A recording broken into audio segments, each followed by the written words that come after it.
What's going on, everyone? Hopefully you all having a great day, morning, evening, or afternoon, depending on wherever you are geographically in this world, and also really whenever you start clicking on this video. Welcome, first and foremost. We're doing a very quick review and build of the Micro Series Millennium Falcon set that dropped on March 1st. I know, it's not officially titled Micro Series, but if you look at the comparison to things such as the UCS sets, as well as previous Millennium Falcon sets, this is very small in comparison. Now, on March 1st, they also released a couple other Micro Series sets, such as the Invisible Hand, as well as a Tantive 4. Now, if you want, you could also pick up a previous Micro Series set as the Executive Class Star Destroyer. This set retails for $84.99. Now, I don't know necessarily what it is on third-party retailers like Amazon, etc., or even third-party marketplaces like eBay, but typically what you're going to expect to pay is that $84.99 USD price tag.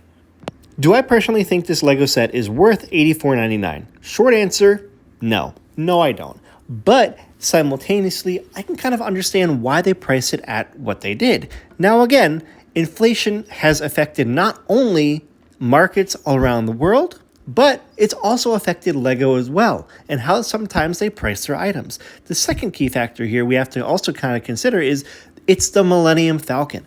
The Millennium Falcon is probably one of the most sought-after ships in the LEGO Star Wars community, whether it be the UCS or other additional Millennium Falcon sets. It's also one of the most iconic ships in Star Wars' arsenal. I'm pretty sure everyone and their mother heard the term, if not seen, the Millennium Falcon in some way, shape, or form. So that is also a contributing factor into the popularity of ships like this.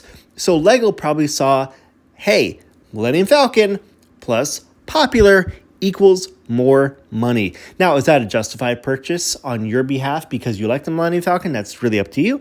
But is that a justification for LEGO raising the prices because it's such an iconic and popular ship? Probably not. But again, I still enjoy the build. It was a great experience. Definitely not the most challenging build that I've ever done before, but I also got to say it took me a little bit longer than I anticipated. It was a few hours. This set is definitely a one-day build process. Now, it also depends on how dedicated you are to getting it done in one day, as well as how much time you actually have available. This set typically is around 921 pieces, so don't expect it to be an all-day process, but a few hours like I kind of mentioned before. So now it begs this question, is this set worth picking up in the month of March? Now, there's a couple key determining factors in when considering this as well. Availability in a retail perspective. Is it going to be at your Target? Is it going to be at your Walmart? Is it going to be at your Best Buy? Or even more importantly, is this going to be available at your local retail LEGO stores? Or maybe, is it even available at third-party retailers such as Amazon online? These are big determining factors of whether or not you're able to even pick it up at all. So if you do have a decent amount of stock near you, or you're even able to acquire it online, here's what I best suggest going forward to kind of save you a little bit more trouble when picking up this set. As we kind of determined, it's a little bit overpriced, and that's to say the least. But I would highly recommend getting it from a retailer that you're able to get a little bit of a discount from. This could be a variety of things. Maybe potentially your retailer has an additional point system, such as a LEGO VIP points, which I personally highly recommend if you didn't already have an insider account that you create one to get additional discounts every time you purchase a new LEGO set, such as this one. Or maybe if you have additional store trade-in that you could potentially use toward the set. Anything to potentially reduce the price of this set, I think is more personally economically beneficial than if you necessarily were to go in and buy it at full retail price. Now, if you can't get a discounted price via trade-ins or maybe even a point system, or if you don't even have the ability to do that, my best recommendation going forward after that is maybe wait for this set to go on sale. If not, potentially buy it used off a third-party marketplace. And that also depends on how expensive that third-party marketplace is going to be selling that set for. Now, pre-built sets on third-party marketplaces are oftentimes going to be cheaper than deconstructed sets. So if you just want to buy this Falcon pre-built, go for it. Save yourself that little extra money rather than just buying it deconstructed and building it that way. Now, if you don't care about that and you just want the set, again, get it deconstructed. Either way is probably going to be cheaper than if you buy it just, again, in new box. One last final thought about the set. It was a very, very enjoyable build. Again, didn't take a long time, a few hours like I kind of mentioned before, but those few hours kind of flew by. due to the fact that I was listening to Star Wars music in the background, really getting immersed within the set.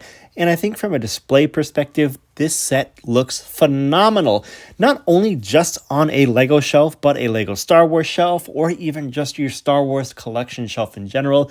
I think this is a piece that I think every Star Wars collector needs in their collection, but again, not at full retail price. If you can, like I kind of mentioned before, get it on a discount.